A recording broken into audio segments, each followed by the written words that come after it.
महाराष्ट्र में विधानसभा चुनाव के नतीजों के सामने आने के बाद जिस शख्स को सबसे ज्यादा झटका लगा उसका नाम केवल उद्धव ठाकरे है।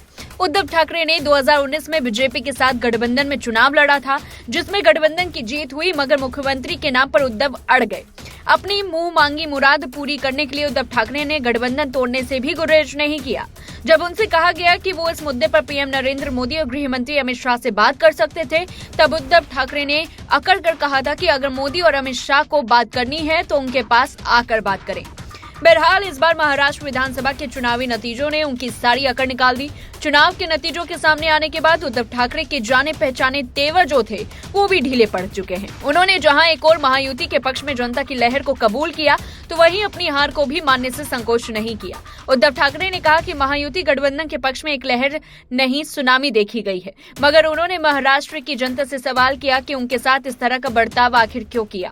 अपनी करारी हार के बावजूद उद्धव ठाकरे ने कहा कि अब महायुति गठबंधन को अपने वादों को पूरा करने के लिए आगे आना होगा। अपनी हार से उद्धव ठाकरे इस कदर भौचक्के हैं कि उन्होंने साफ कहा कि आखिर लोकसभा चुनाव के नतीजों के बाद ऐसा क्या हुआ कि जनता का मन क्यों बदल गया। उन्होंने कहा कि इस तरह का बदलाव केवल एक स्कीम के कारण संभव नहीं है।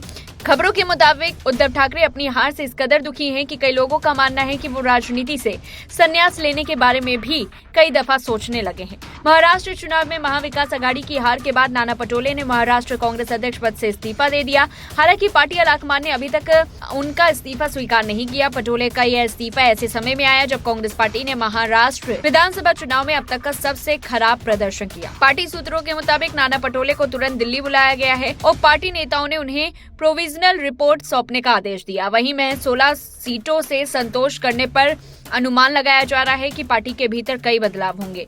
बताया जा रहा है कि नाना पटोले अपने दिल्ली दौरे के दौरान पार्टी के राष्ट्रीय अध्यक्ष मल्लिकार्जुन खड़गे, लोकसभा में विपक्ष के नेता राहुल गांधी से मुलाकात करेंगे। पार्टी में अंदरूनी गुटबाजी की भी आशंका है, लिहाजा इस पार्टी में कई संगठनात्मक बदलावों के संकेत भी मिल रहे हैं। महाराष्ट्र चुनाव में हार के बाद महाविकास आघाड़ी के घटक दलों ने भी आत्ममंथन शुरू कर दिया है और इस हार की जिम्मेदारी कौन लेगा, इस पर चर्चा शुरू हो गई। लोकसभा चुनाव में बड़ी सफलता के बाद महाविकास आघाड़ी के नेता विधानसभा चुनाव में भी वैसी ही सफलता की उम्मीद कर रहे थे। नतीजों से एक दिन पहले विजयी कांग्रेस विधायकों को नागपुर से सीधे मुंबई लाने के लिए एक विशेष विमान की व्यवस्था की गई थी।